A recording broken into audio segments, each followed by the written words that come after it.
1교시 때 그 말씀드린 내용 중에 보면 임원 퇴직소득 한도 계산하는 부분이 있었잖아요. 그게 저희 쪽에서 엑셀을 만들어진 게 있어가지고 혹시 필요하신 분 있으시면은 저희 정혜성 계리사님이나 이정민 계리사님께 말씀 주시면은 공유 드리도록 하겠습니다. 여기 이제 입사일하고 퇴사일 넣고 그 3년 동안 지급받은 연평균 임금 넣고 하면은 여기 딱 초과 금액이 얼마다 이렇게 찍히거든요. 요 자료 필요하신 분은 저희 정혜성 계리사님이나 이정민 계리사님께 말씀 주시면 될 것 같습니다. 그리고 DC 제도도 운영하거나 하면은 저기 퇴직금 금액 계산이 얼마인지 예상하시고 싶으신 분들이 있으실 거예요. 그런 분들한테 제공해 드릴 수 있도록 그 DB 제도에서의 퇴직금하고 DC 제도로 했을 때 이 투자 수익률별로 퇴직금이 어떻게 달라지는지, DC 전환을 몇 세 하면은 퇴직금이 DB보다 많아지는지, 요 자료도 있으니까는 필요하신 분들은 저희 정혜성 계리사님이나 이정민 계리사님께 요청 주시면은 전달 드리도록 하겠습니다. 그리고 저희 쪽 홈페이지에 새롭게 올라간 내용이 뭐가 있냐면, 오늘 강의 들으시는데 이 강의 들어도 이게 휘발성이 강하거든요. 이게 그리고 1년에 한 번 하다 보니까. 그래서 저희 쪽 그 알파제이 보험계리법인 치고 들어오시면 홈페이지 들어와서 고객 전에 공지사항 들어가시면은 두 가지 파일을 올려놨습니다. 하나는 표준자료 요청서 작성 방법이라 가지고 유튜브로 해가지고 들으실 수 있도록. 퇴직급여 계획평가. 소리가 잘 지금 이게 연결이 안 돼 있어서 그런데 막막하다. 여기에 표준자료 요청서 작성 방법이 여기 있고요. 그래서 오늘 저희가 그리고 표준자료 요청서 있잖아요. 그걸 중심으로 한번 얘기를 나눠볼. 그리고 종업원급여 계리평가에 대해서 오늘 제가 말씀드릴 내용이 계리평가 설명하고 보고서 쪽 설명이거든요. 두 개가 따로따로 올라가 있고 유튜브에. 근데 오늘 설명드린 내용보다 약간 축약될 수는 있습니다. 이게 시간 관계상 이게 너무 길게 해놓으면은 보다 지치기 때문에. 그래서 요 종업원급여에 대한 설명하고 다운됐냐?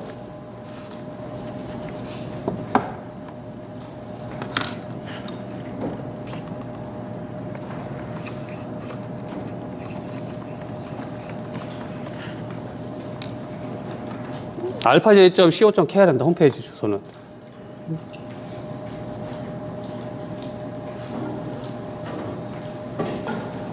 그리고 이제 보고서 쪽 설명하고, 이제 3교시에 정혜성 계리사님이 진행할 퇴직금 계리평가 FAQ 부분, 여기 올라가 있으니까는 요거 참고로 보시면 될 것 같습니다. 동영상도. 필요한 사항 있으시면 저희 정혜성 계리사님이나 이정민 계리사님 아니면 저희 알파제이 보험에 연락 주시면은 말씀드리도록 하겠습니다. 이게 계리평가 종업원급여 내용이 이 1년에 한 번 처리하고 워낙 어떻게 보면 전문적인 영역으로 또 보험계리사 하다 보니까는 어려운 부분이 많습니다. 그래서 이 부분을 그냥 포괄적으로 오늘 이해하는 시간이 된다, 그렇게 생각해 주시면 감사드리겠습니다. 네, 종업원급여에 대해서 그 퇴직급여하고 장기급여 계리평가 부분에 대해서 어떻게 차이가 나는지 말씀드리고, K-IFRS하고 K-갭하고의 차이, 그 다음에 종업원급여의 종류, 그 다음에 그 종업원급여를 평가하는 예측단위 적립 방식, 그리고 확정급여 채무가 어떻게 산출되는지 예시, 이런 부분도 많이 궁금해 하시고, 또 윗분들이 여쭤보시잖아요. 나는 별로 솔직히 궁금하지 않은데 본부장님들이 이게 왜 이렇게 되냐고 물어보시니까 간단히 좀 말씀드리고, 그래서 확정급여 채무가 어떻게 산출되는지 이제 회계 쪽에서 관심 가지시는데요. 그 다음에 재평가는 언제 하면 되는지, 그리고 회계 쪽에서 이제 아셔야 될 재무제표 반영이 어떻게 이루어지는지 보고서 쪽으로 말씀드리도록 하겠습니다. 일단 그 K-IFRS는 기존의 K-갭으로 적용하시다가 K-IFRS가 들어오면서 한국채택 국제기준 1019호에 의해서 평가를 하고 있고, 그 대상은 주식회사 등의 외부 감사에 관한 법률에 가지고 자본금 100억 이상이라든가 상장회사 또는 상장회사 자회사 등이 포함된다고 보시면 됩니다. 퇴직급여 쪽에 대해서 예전엔 퇴직급여만 K갭에서 평가를 했었는데, 그거를 이제 계리평가로 바꾼 게 퇴직급여, 퇴직금을 지급하는 퇴직급여 제도하고, 우리 장기 근속하면은 금 주고 현금 주고 휴가 주는 부분 있잖아요. 그런 기타 장기조범 급여도 계리평가 대상입니다. 그러니까 K기업에서는 이 부분을 그냥 비용 처리했었는데 KIFRS에서는 기타 장기주범급여도 계리평가 대상이라고 아시면 됩니다. 그럼 이 계리평가를 어떤 방식으로 해야 되느냐라고 보면은 문단 67에 보면은 확정급여 채무 현재과세 단기근무 원가를 결정하기 위해서는 예측 단위 적립 방식을 사용한다라고 해서 예측 단위 적립 방식이라고는 저희 전문용어로 푹 방식이라고 그러거든요. 그래서 그 방식으로 산출을 한다. 그것도 일단 예시를 들어서 말씀을 드리도록 하겠습니다. 참고로 보험계사 시험에 연금수리학이라고 하는데 연금수리학에 자주 출제되는 부분입니다. 이 POC 방식. 그다음에 K기업에서는 추계액을 인사팀에서 산출을 하셨었어요. 근데 KIFR에서 넘어오면서 그럼 인사팀에서 산출할 수 없냐? 아니면 산출하셔도 됩니다. 근데 이게 좀 어렵다 보니까는 인사팀에 산출을 하기가 좀 어려우신 부분이 있고 그러다 보니까는 문단 59에 보면은 퇴직급여 채무를 측정하기 위해서는 자격이 있는 보험계리인의 참여를 권장한다라고 되어 있습니다. 권장하는 거지 의무는 아닙니다. 근데 이제 인사팀에서 하기 어렵고 윗분들이 자꾸 이제 물어보니까 내가 이제 감당이 안 되니까 아, 보험계리사를 이용해야 되겠구나. 그 다음에 또 하나 감사인들이 이제 또 거기다 얘기를 해요. 이 보험계사가 산출을 안 하면 이 값이 뭔가 이상이 있지 않느냐 그런 부분 때문에 보험계사의 차가 산출한 것을 원하고 있는 부분이라고 보시면 될 것 같습니다. K갭하고 KIFRS를 보면 가장 큰 차이가 청산가치와 공정가치 차이입니다. K갭은 사업 연도 말에 지급할 퇴직금, 평균임금 곱하기 근속연수로 해가지고 이 퇴직금을 산정하는 방면에 KIFRS의 근간이 공정가치 평가다. 모든 게 다 공정가치입니다. 공정가치 평가다 보니까 퇴직금이 왜 지금 퇴직을 안 했는데 왜 그 금액을 산정하느냐. 그러니까 미래 퇴직할 금액 아니냐. 그러니까 미래 퇴직금을 산정해서 현재 가지고 있어야 될 금액에 대해서 채무를 잡아라. 그래서 공정가치로 평가합니다. 공정가치로 평가하다 보니까는 이게 보험수리적이라는 할인율, 퇴직률, 임금상승률이라는 이런 가정을 사용해서 산출합니다. 그리고 또 가장 큰 차이가 K갭은 원가가 실제 원가 방식입니다. 기말 추계액에서 기초 추계액을 뺀 추계액 증가분이 어떻게 보면 단기 비용이거든요. 근데 KIFRS는 추계액 증가분이 아닙니다. 전년도 말에 차년도 단기의 비용이 생성이 됩니다. 즉 그래서 제가 준 표준원가 방식으로 말씀드리는 거고, 그러니까 표준원가 방식이 미리 원가를 다 정해놓잖아요. 정해놓고 기말에 원가 차이를 조정하잖아요. 근데 제가 준이라고 붙인 말은 그 원가 차이가 났을 때 실제 그 일반 그 단기 손익에 반영할 때는 매출원가라든가 그 원가 차이 나는 부분을 매출원가라든가 판금으로 반영이 되는데 얘는 기타 포괄손익으로 반영됩니다. 자본 조정으로 합니다. 그래서 제가 준 표준원가 방식이다라고 말씀을 드린 겁니다. 그리고 비용도 여긴 추계액 증가분인데 단기 근무원가, 이자원가, 기대수익 등등등으로 구성이 됩니다. 이건 뒤에서 좀 도표나 이런 거 보면서 말씀을 드리도록 하겠습니다. 그러니까 K갭과 KIFRS에 대해서 좀 자세하게 비교를 해보면은 K갭은 1년 미만자는 퇴직금 지급 대상이 아니기 때문에 평가를 하지 않습니다. 근데 KIFRS는 아까 미래 공정가치라고 했잖아요. 그분이 지금 퇴직하는 게 아니라 1년 후, 2년 후, 3년 후 퇴직하고 그때는 퇴직금이 발생하잖아요.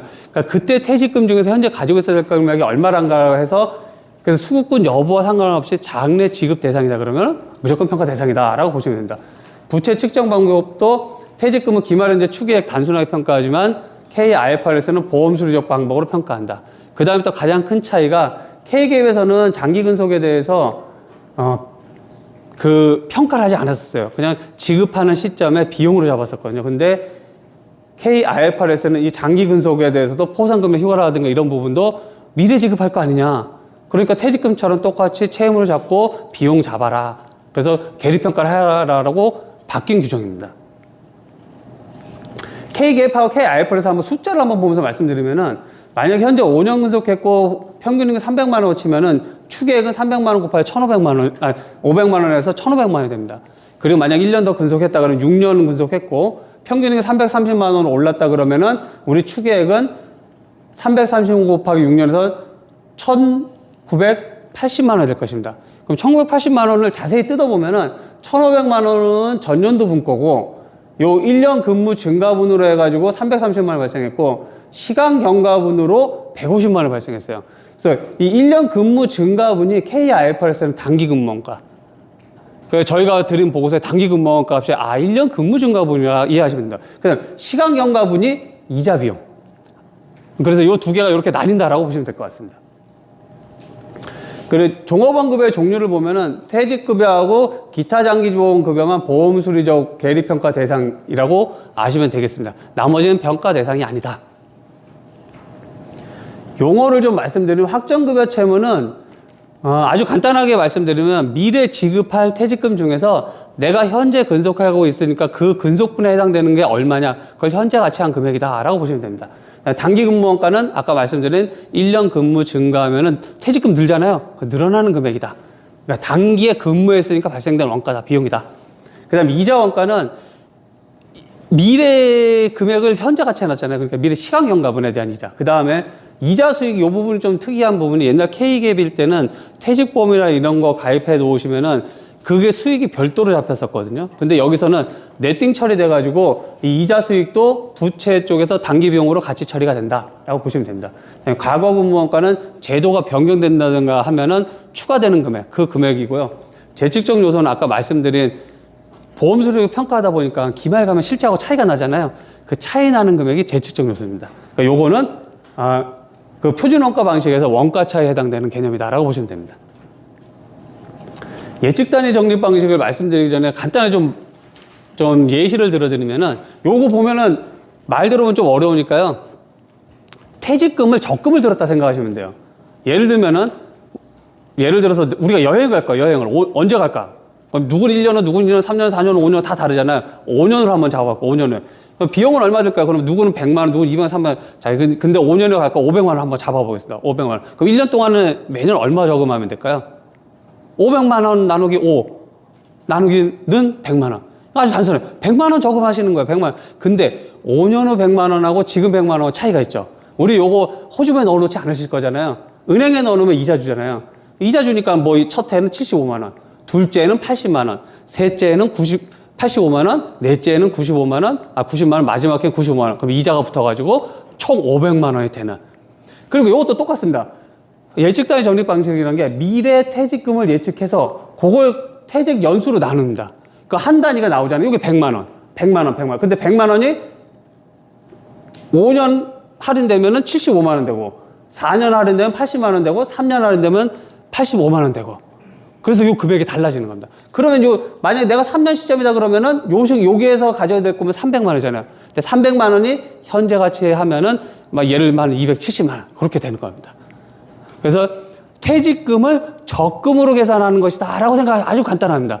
미래 퇴직금을 예측해서 그 퇴직금을 중에서 현재 얼마를 가지고 있어야 될 것인가, 그걸 예측하는데, 그러다 보니까 이제 뭐가 필요하느냐.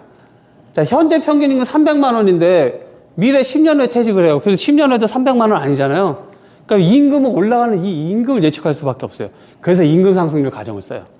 그 다음에 현재 만약 3년 근속했는데 앞으로 7년 근속해서 10년 후에 총 10년 근속하고 퇴직한다 그러면은 이 퇴직 시점이 예측이 돼야 되잖아요. 이거 인별로 다 퇴직합니다. 근데 여기서 또 좀 헷갈리시는 것들이, 우리 일반적인 상식에서 나는 퇴직하면은 퇴직 확률이 1이고 근속하면은 퇴직 확률이 0 아니냐. 근데 저희는 인별로는 또 그렇게 보지만 회사 전체적으로 봐가지고 100분 중에 10분이 퇴직한다 그러면은 10%가 퇴직하잖아요. 아주 간단하게 말씀드리면은 모든 사람이 0.1명이 퇴직하는 걸 계산한다라고 생각하시면 돼요. 그러니까 사람으로 따지면은 한 명이 퇴직하면 퇴직이지 어떻게 여기 0.1명이 퇴직, 8 잘렸냐? 그거 아닙니다. 그러니까 확률적으로 계산하면 그렇게 계산하는 겁니다. 그러니까 미래 퇴직 시점에 대해서 이 퇴직률을 계산한다. 그다음 아까 말씀드린 5년 후에 500만 원이 현재 500만 원이 아니잖아요. 그러다 보니까 현재 가치화하는 할인율을 적용합니다. 요걸 좀 식으로 한번 좀, 요게 이제 산수가 좀 들어가지고 좀 어려울 수 있는데, 식을 한번 차차히 그 개념만 뜯어볼게요. 자, 미래 평균 임금을 구하니까는 현재 평균보다 임금 상승을 해야 되잖아요. 그러니까 요게 미래 평균 임금. 그러니까 미래 평균 임금에다가 이제 미래 퇴직하니까 퇴직금 지급개수 늘었겠죠. 그러니까 퇴직금 지급개수 곱해가지고 요렇게 곱하면 장래 예상 퇴직금. 아까 예상 퇴직금 요만큼 있던 거. 근데 그거는 그 시점에 퇴직할 때 보니까 내가 현재 근속한 분에 해당되는 거를 찾아야 되잖아요. 그걸 이제 회계적으로는 가득됐다. 좀 어려운 말씀인데, 그래서 가득된 퇴직금, 예상 총 근속 연수분의 현재 근속 연수의 가득분을 찾습니다. 가득분을 찾고, 그리고 각 연도마다 퇴직률이 있다 그랬잖아요. 그래서 퇴직률을 곱해서 총 내가 미래 퇴직할 금액 중에서 현재 가지고 있어야 될 금액을 산정을 했어요. 그걸 이제 현재와 가치화하는 게 할인율입니다. 여기서 이제 두 가지 요소. 통상 추계액 대비 KIFRS 금액이 통상 많아요. 왜 많느냐? 요 식을 좀 보시면은 여기서 이거 건들 수 없는 거, 건들 수 없는 거, 건들 수 없는 거, 요게 건들 수 있는 거거든요. 그러면 임금 상승률은 분자 요소, 할인율은 분모 요소. 그럼 임금 상승률이 통상 할인율보다 높아요. 왜 높냐면은 할인율은 시중금리를 반영하고 임금 상승률은 실질 소득을 보장해야 되기 때문에 실질 소득이 만약에 마이너스가 된다 그러면은 올해 새우깡 100봉지 사 먹다 내년에 99봉지, 98봉지 이렇게 되면은 회사 다니기 어렵거든요. 사모님들이 가만히 안 두거든요. 그러니까는 임금이 올라갈 수밖에 없어요. 그러다 보니까 임금 상승률이 통상적으로 높아요. 높기 때문에 추계액 대비 증가가 됩니다. 그리고 여기까지만 하고 뒤에 쪽에서 다시 한 번 더 말씀드릴게요. 뒤쪽에서 이제 본부장님들이나 이런 분들이 이제 가끔 물어봐요. 올해 추계액이 갑자기 늘었는데, 야, 이렇게 되면은 확정금채는 대체 얼마가 느는 거야? 그걸 이제 약식으로 계산하는 방법이 있어요. 요식을 준용을 해서 계산하는 방법이 있어요. 그것도 말씀드리도록 하겠습니다. 예시를 한번 들어볼게요. 평균 임금 300만 원 있고, 과거 5년 근속했고, 평균 임금 상승률이 10%, 할인율 5%. 그 다음에 퇴직자가 매년 30%, 50%, 20% 발생한다고 할게요. 그러니까 3년 후에 다 퇴직하는 거죠. 이런 경우에 이제 이 확정금치 어떻게 산정되느냐. 그러니까 일단은 장래 평균 임금부터 구해야 되잖아요. 그러니까 장래 예상 평균 300만 원인데 10%씩 올라가니까 330만 원, 303만 원, 399만 원. 이 예상 평균 임금 구하고 여기에서 현재 근무분에 해당하는 금액을 찾아야 돼요. 그러니까 퇴직금. 그러니까 미래 시점에 퇴직할 때 여기 330만 원 6, 363만 원 7, 399만 원 8, 8년 근속했으니까 이렇게 곱하면은 이 시점에 퇴직금이 돼요. 내가 이 시점에 퇴직하면 요 돈 받는 겁니다. 근데 그거는 그 시점의 퇴직금이고 나는 현재 5년밖에 근속 안 했잖아요. 그러니까 5년치에 해당하는 금액을 가득분만을 발라낸다. 그래서 6분의 5, 7분의 5, 8분의 5로 계산을 해가지고 이 가득된 퇴직급여를 구합니다. 여기에 퇴직률을 곱해가지고 30%, 50%, 20% 퇴직률을 곱해가지고 이제 가지고 있어야 될 퇴직금을 만든 거예요. 요거는 6년 시점, 7년 시점, 8년, 1년 후, 2년 후, 3년 후 금액이잖아요. 그러다 보니까 이 금액을 현재 시점으로 할인하는 5%를 할인하면은 확정급여 채무가 1,639만 원, 추계액보다 많아집니다. 이걸 다시 또 이제 추계액하고 단기근무분, 임금 시간 경과분에 대해서 다시 한번 보게 되면은 아까 추계액은 1,500만 원인데 확정급여 채무는 1,639만 원, 단기근무원가는 328만 원, 이자 비용은 82만 원. 요렇게 이제 계산이 됩니다. 그럼 여기서 보시면은 1년 근무 증가분이 추계액은 330인데 여기 328만 원, 여기는 150만 원, 82만 원. 이게 적어졌잖아요. 적어진 이유가 이 금액이 어디 들어가 있냐면은 여기 들어가 있어요. 여기에. 이미 1년, 2년, 3년, 4년, 5년 평가하면서 그 안에 다 들어가 있기 때문에 요게 현재 과정에서 보면은 적은 것처럼 보입니다. 근데 그 전에 다 들어가 있다. 요 1,639만 원 안에 1차년, 2차년, 3차년, 4차년, 5차년 평가하면서. 장기 급여도 평가 방법은 똑같습니다. 미래 장기 근속하면 지급액을 산정을 합니다.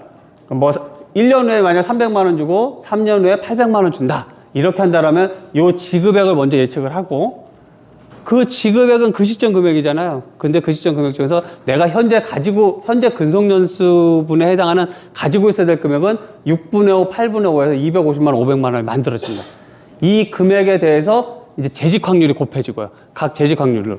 그래서 70%, 20% 곱해가지고 170만 100만 원 만들고 요건 1년 후 금액, 3년 후 금액이다 보니까는 현재 가치, 5% 현재 가치 해가지고 253만 원이라는 채무가 만들어집니다. 그래서 평가 방법은 똑같습니다. 그러니까 퇴직급여는 퇴직금을 대상으로 하고 장기급여는 재직할 때 지급하는 금액이 대상이다. 제가 혹시 말이 빠른가요? 네. 이 부분이 이제 회계팀 쪽에서 이제 아시면은 이렇게 해서 흘러가는구나라는 이해가 될 거예요. 아까 제가 준 표준원가 방식으로 말씀드렸잖아요. 그러니까 기초확정급여 채무에서 단기근무원가, 이자원가 요게 전년도 말에 평가할 때 이미 결정이 나요. 저희 보고서에 3.5에 차년도 퇴직급여 비용, 차년도 장기급여 비용이라고 드리는 금액이 있어요. 그 금액입니다. 그 금액이 올 단기에 단기근무가, 이자원가, 사회자산 기대수익이 차감되는데, 그래서 단기근무가, 이자원가 더하고 실제 퇴직금 지급을 빼면은 요게 예정 확정급여 채무가 돼요. 근데 기말에 실제 평가하면은 값이 같을 수가 없죠. 왜냐면 저희가 신이 아니거든요. 임금 상승률을 딱 맞추고 퇴직을 딱 맞출 수가 없어요. 그러니까 차이가 날 수밖에 없습니다. 그러니까 차이가 나면은 그 차이가 재측정 요소 손실 이익입니다. 보험수요 손실이. 요게 원가 차이, 표준 원가 방식의 원가 차이라고 보시면 돼요. 요 원가 차이 부분은 기타 포괄 손익으로 인식이 되는 부분이고, 단 장기 종합원급여는 단기 비용으로 바로 꽂힙니다. 이게 금액 효과가 그렇게 크지 않기 때문에. 그리고 재측정 요소 부분은 가정의 변화와 가정과 실제의 차이가 있는데, 이 가정의 변화는 아까 사망률, 퇴직률, 할인율, 임금 상승률의 그 가정을 써서 부채를 평가한다고 그랬잖아요. 그래서 이 전기 말에 평가하고 단기 말에 평가 이 기초율이 다르면은 요 값이 변동이 돼요.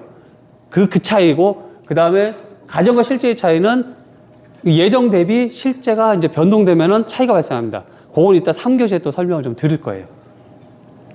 사회자산도 똑같습니다. 기초 사회적립자산에서 기대 수익을 더하고 납입 부담금 더하고 실제 퇴직금 지급을 빼면 예정 사회적립자산이 나와요. 근데 기말 사회적립자산은 이것도 차이가 날 수밖에 없습니다. 그 차이가 재측정 요소로 갑니다. 그 차이 금액은 이건 심플합니다. 실제 수익하고 예정 기대 수익 차이. 요건 아주 심플하게 나옵니다. 그 확정급여 채무의 그 변동 부분을 한번 플로우를 좀 한번 보면은 기초에 100원이 있었는데 퇴직금이 8원 나가고 단기 근무원가가 10원이고 이자 원가가 2원이라면 예정 확정급여 채무는 104원이 됩니다.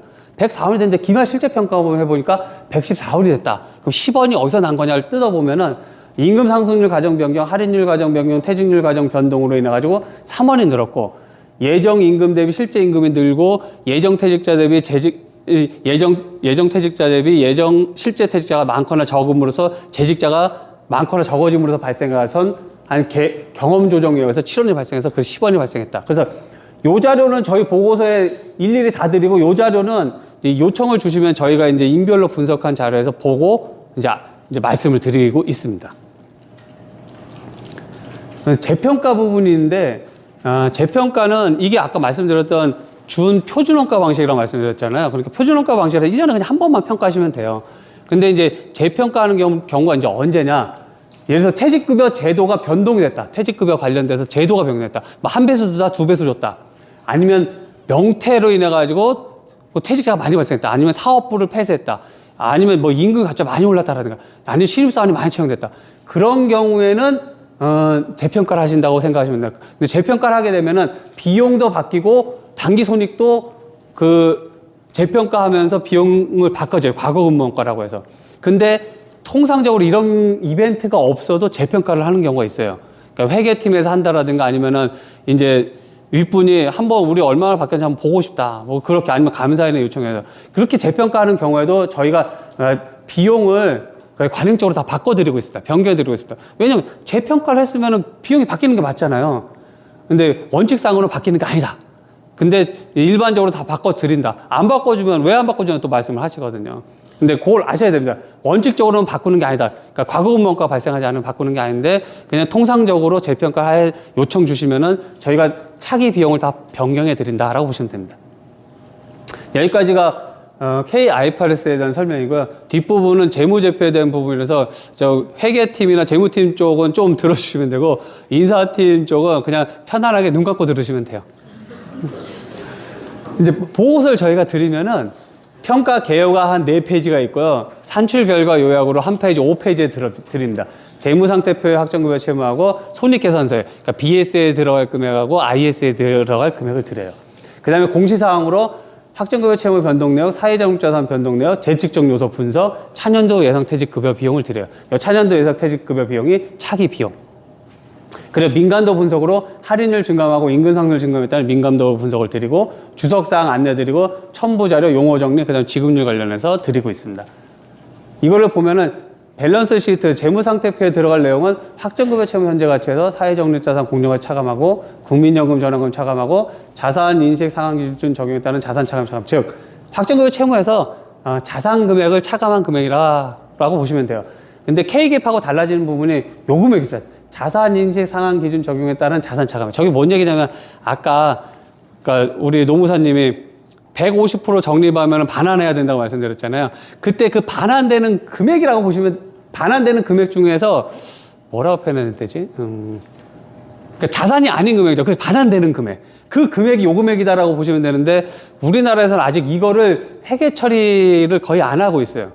그러니까 그 이유가 이걸 하게 되면은 그 재정검증이라는 값이 나와야 돼요. 이게 3교시에 또 4교시에 말씀드리겠지만 재정검증하고 KIFRS하고 법인세법 세계가 좀 달라요. 다른데 KIFRS는 1월에 다 끝나거든요. 근데 재정검증은 6월에 받으세요. 법인세법도 그럼 그 6월에 확정되고 그러면은 재무제표 만들면서 1, 2월에 다 끝나야 되는데 법인세법이 거기 안 들어가거든요. 그러니까 KIFRS 금액으로 법인세법도 같이 적용하시는 회사들이 대부분이다. 그렇게 생각하시면 돼요. 그러니까 원래는 재정검증에 의한 금액이 들어와야 되는데 그때 요 금액이 나와야 되는데 이 금액이 재정검증과 연결이 되야 되는데 그게 연결이 안 되다 보니까 이 금액을 처리하기가 어려운 부분이 있어가지고 현재 처리를 안 하고 있다. 근데 감사에 이제 요청을 하면은 처리를 해 드리는데 그때는 이제 저희가 이제 재정검증을 한 걸로 이제 처리가 되는 거죠. 법인세법 자료도 이제 저희가 다 만들고. 그 다음에 후괄 손익계산서에 보면은 단기금융과 이자원과 사회정립자산 기대수익은 저희 보고서 3.5의 차년도 퇴직급여 비용, 차년도 장기급여 비용에 들어간 값입니다. 그리고 이 축소정산 손실이익하고 과거근무원가는 단기 말에 평가해야만 알 수 있는 금액이에요. 그래서 이 금액은 전년도 보고서에 없습니다. 그러니까 전년도 보고서 이거 숫자 찾으시면 안 됩니다. 이것도 전년도 숫자에서 찾으시면 안 돼요. 그래서 이 값이 단기 비용으로 들어가고 재측정 요소는 포괄손익으로 들어가서 자본조정으로 들어간다.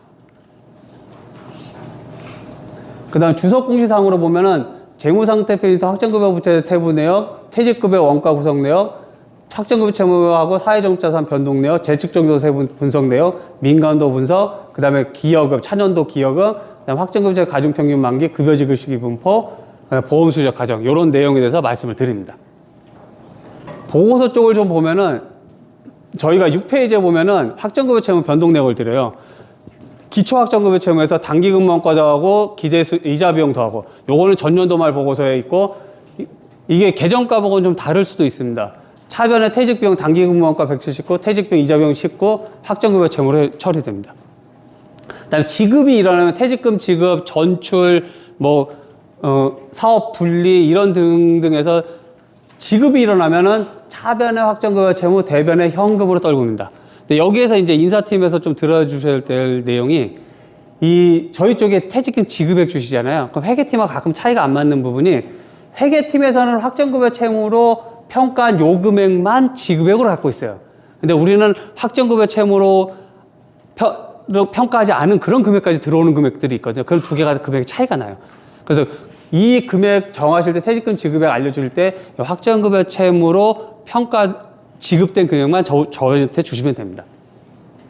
그다음에 전출, 전입 등이 발생하면 전출은 똑같습니다. 확정급여 채무하고 똑같이 지급처럼 처리하고 전입이 들어오면 현금, 확정급여 채무. 그다음에 과거업무원가 축소정산 손실이익 등이 발생하면 퇴직비용에 확정급여 채무 늘려주시면 됩니다. 그다음에 보험수수료 손실이 발생하면은 보험수수료 손실, 확정급여 채무. 이익이 발생하면 확정급여 채무, 보험수수료 이익. 이쪽이 이익이고 여기가 대변이 손실 계정이잖아요. 그러니까 그렇게 처리하시면 됩니다. 자산 쪽도 똑같습니다. 기시사회적립자산에서 사회적립자산 기대수익, 사회적립자산 5원에 퇴직비용 5원 이렇게 처리하고 나머지 기여금 더하고 사회적립자산 현금 더하고 지급액들 또 여기서 또 지급액 알려주실 때 이 사회적립자산에서 지급된 금액 그러니까 요건 현금 기준이라고 말씀드려요. 사회적립자산에서 지급된 금액 위주로 알려주셔야 돼요. 그래서 12월 30일 날 퇴직하셨다 근데 1,000만 원을 발생했다. 1,000만 원은 회계팀에서 차변의 확정급여 채무 1,000만 원, 대변의 미지급 1,000만 원 이렇게 잡거든요. 그럼 지급액 1,000만 원 저희 알려주셔야 돼요. 퇴직금 지급액. 근데 사회정자산 나갔나 안 나갔죠? 미지급으로 잡혔으니까. 그럼 이 사회정자산 0입니다. 12월 30일자 퇴직자는. 그래서 그 부분이 아마 가장 큰 차이가 나는 부분이죠.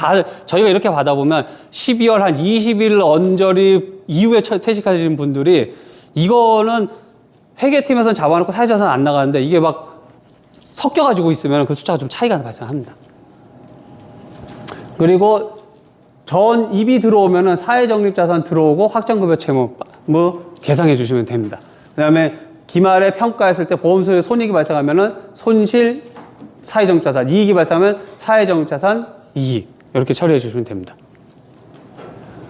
그 다음에 3.5에 보면 차년도 퇴직급여 비용인데 여기에 그 단기근무원가, 이자 비용, 사회적립자산 기대수익 요 금액 3개를 드리고 요게 차년도에 이제 분계 처리가 되는데 매월 분기하시면 요거 나누기 12한 금액으로 쓰시면 되고 뭐 3분기다 분기별로 한다 그러면 나누기 4한 금액으로 하시면 돼요. 그러면은 저희가 드리는 숫자가 아름답게 뭐 12원 이렇게 안 떨어져요. 아름다운 숫자가 아니니까 그럼 짜투리가 발생하는 거예요. 그 짜투리는 뭐 1월 달에 넣으시든 3월 달에 넣으시든 12월 달에 넣으시든 그거는 회계팀하고 말씀하셔서 처리하시면 될 것 같습니다. 그래서 퇴직비용, 단기금과 이자원가, 퇴직비용 기대수익. 그래서 요 빨간 게 이제 차기 비용으로 들어간다라고 보시면 됩니다. 그 다음에 재직적 요소, 요 부분도 감사인분들이 많이 보시는 부분인데, 이 인구통계적 가정의 변경에 의한 사망률 가정, 퇴직률 가정, 재무 가정에 의한 할인율 가정, 임금 상승률 가정 변경의 값을 드려요. 근데 보시면은 통상적으로 사망률, 퇴직률, 임금 상승률 가정은 3년 동안은 보통은 안 바꾸고 쓰거든요. 회사에서 뭐 크게 변화가 없다라고 치면 저희가 이렇게 이걸 갑자기 막막 바꿔도 감사님 우리 왜 바꾼다고 대체 한 3년은 보통 씁니다.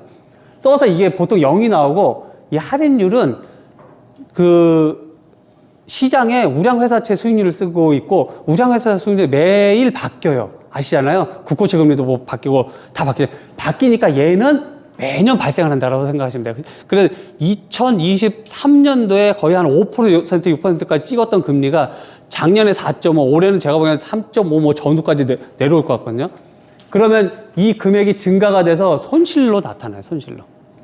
그 다음에 이제 재측정 요소의 경험 조정 손익에 대해서 이제 물어보시는데, 요건 뒤에 4교시 때 말씀을 드릴 텐데, 신규 입사자에 대한 확정급여 채무가 경험 조정으로 들어가고, 예정임금 대비 실제임금.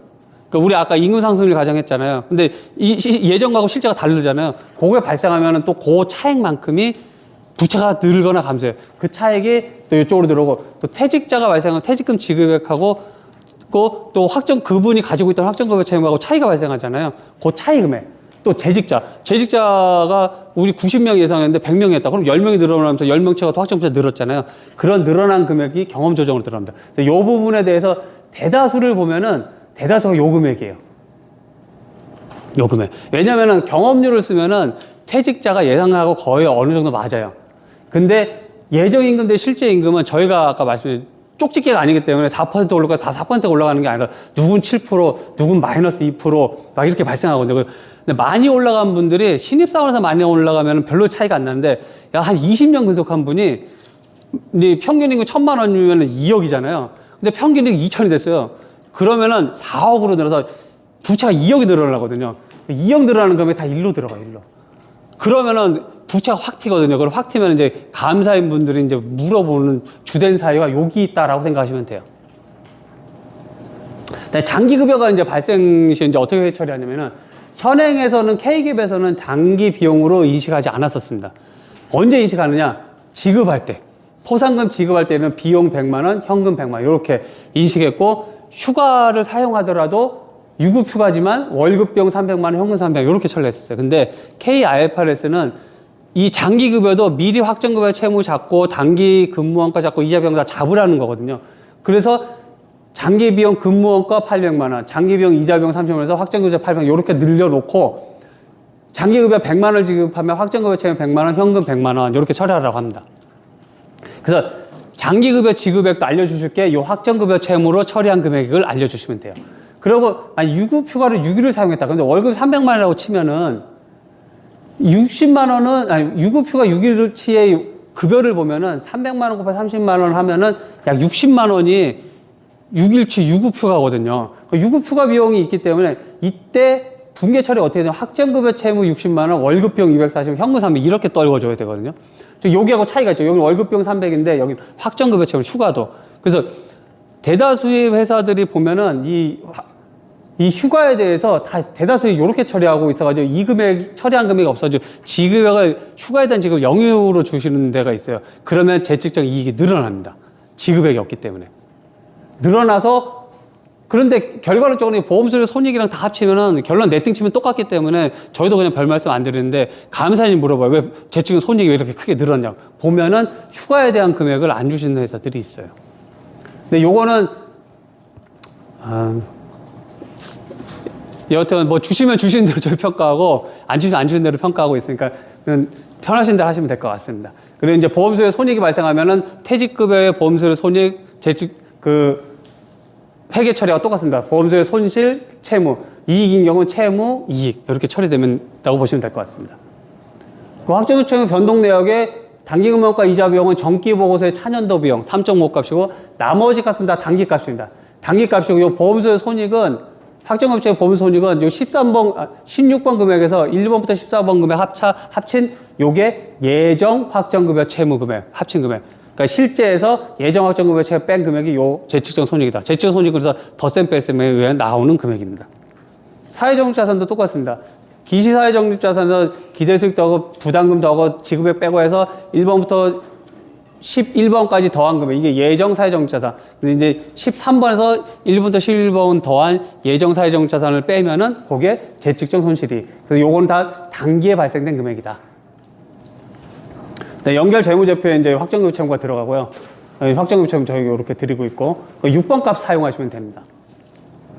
그다음 포괄손익계산에서 현재 재측정도 이제 저희가 이렇게 이제 세부적으로 드리고 있고요. 그다음에 순환확정급여차 산정 내역 여기 확정급여 채무 현재 가치에서 사회적립자산 공정가치 뺀 순환확정급여 부채. 그래서 아까 말씀드린 네팅으로 처리된다라는 게 요 내용입니다. 확정급여 채무 변동 내역에 대해서 저희가 요 보고서 드리고 있고 사회적립자산 변동 내역도 기시부터 쭉 해서 드리고 있고 그다음 사회적립자산 구성 내역이 현금 및 현금 등가물, 지분상품, 채무, 부동산, 파생, 투자, 자산담보보증, 구조채무상품. 요게 어디냐면 저희가 임의적으로 막 만들어 드린 게 아니고 KIFRS 기준서 1019호에 보면은 문단 142에 이렇게 8가지 종류를 열거를 해놨습니다. 열거를 해놔서 이렇게 드린 거고 요거에 맞춰서 주시면 되고 요거를 잘 모르시겠다 싶으시면은 그 자산운용사에 말씀 주시면 거기서 어디에 포함된다고 알려주실 거예요. 그다음에 주요 보험 수리적 과정에 이제 저희가 5점 해드리는데 여기서 좀 알려드릴 게 베이스업하고 승급률이 요게 총 임금 상승률이라고 보시면 돼요. 이게 이제 4교시의 임금 상승 과정에 대해서 말씀드리는데 이 베이스업하고 임금 승급률이 총 임금 상승률이다. 그래서 여기서 보면은 약 4.85%가 정도 올라갈 걸 예상이 된다라고 보시면 되고 할인율 5.01%. 요 두 개 숫자를 좀 기억을 해 주십시오. 요게 뒤에 좀 쓰실 거예요. 그 다음에 여기 민감도 분석이라고 있어요. 할인율하고 임금 상승률 과정에 1%의 증가 감소에 따라서 이 부채가 얼마 변동되는지에 대해서 민감도 분석을 저희가 드립니다. 요 자료에 뭐가 보면 확정급여의 가중평균 만기라고 있어요. 요 가중평균 만기도 공시 자료입니다. 지금 제가 말씀드린 5.01, 2와 2.85던 4.85, 6.90년도 요 세 개 숫자를 좀 기억해 주시면 이따가 뒤에 좀 쓸 거예요.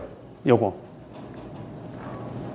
그리고 확정급여 제도에서 확정급여 채무에 가득 반영된 거, 할인 미적용된 거, 또 퇴직금 지급 요 두 가지들을 드려요. 요것도 뒤에 4교시 때 설명드리겠지만 요거는 유동성을 사회적립자산 운영하면 유동성의 체크 대상이라고 보시면 되고 요거는 감사인분이 할인율 산출할 때 요 할인율이 적정하게 산출된 건지에 대한 부분을 보기 위한 값이라고 보시면 됩니다. 이렇게 이제 주석 표시가 되고 아까 말씀드린 여기 이제 우리 요번에 추계액이 좀 많이 들었는데 대체 확정급여차 얼마 정도 늘 것 같아요? 라고 이제 윗분이 물어보시면 아까 임금 상승률 4.85였나요? 까먹었다. 그 숫자를 여기 넣으시면 돼요. 아까 2%하고. 그 다음에 할인율은 아까 5.019였나 요거. 근데 1년이 지났으니까 요거 바뀔 거잖아요. 요걸 잘 모르실 때는 저희 정혜성 예리사님이나 이정민 기사 아니면 저한테 전화 주시면은 계략적으로 알려드릴 거예요. 계략적으로. 왜냐면 평가를 해봐야 저희가 알잖아요. 계략적으로 한 요 정도 될 것 같습니다. 그 다음에 요 두레이션. 아까 6.02년이었나? 그 숫자를 여기 넣으시면은 요 숫자의 추계액을 곱하면은 올해 확정급여 채무가 요 정도 될 거구나 라고 예상이 되실 수 있으실 거예요. 그래서 여기까지가 제가 준비한 내용이고 혹시 궁금한 사항 있으시면 말씀 주시면은 질문 주시면 말씀드리도록 하겠습니다.